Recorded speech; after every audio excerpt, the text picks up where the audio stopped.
Good afternoon sir, magpapalit ba ng uniform ang DepEd? So, yun pong uniform ng Department of Education, maging teaching man o kaya ay non-teaching personnel, yung communication po, yung order po para doon sa official na uniform ay dinadaan po sa tinatawag na DepEd order. So, yung medyo matagal na rin po, no, yung lumabas yung latest na DepEd order tungkol po sa atin pong sets of uniform para sa mga personnel po ng Department of Education.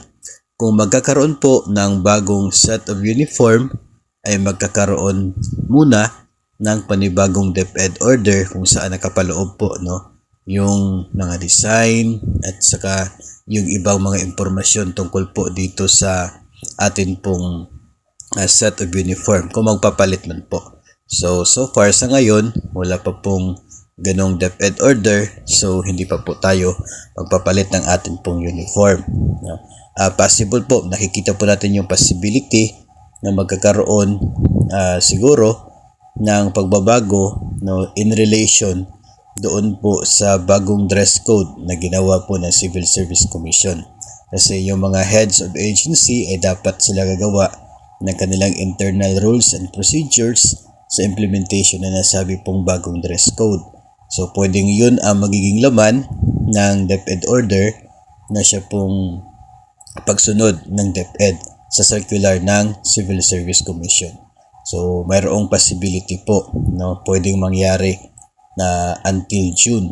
Pero yun po yung abangan po natin kasi hanggat wala pa pong inilabas na DepEd order ay yung current po na uniform po na ginagamit po ng mga DepEd personnel, ganun pa rin ang masusunod.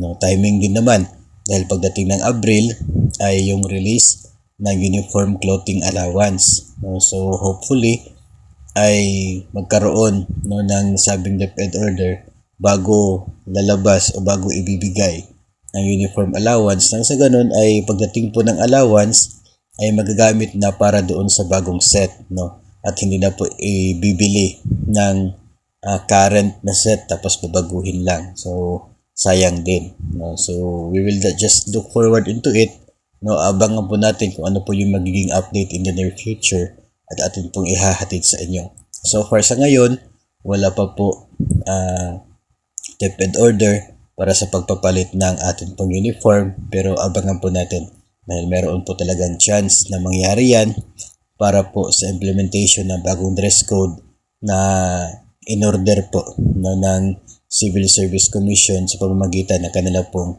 Memorandum Circular.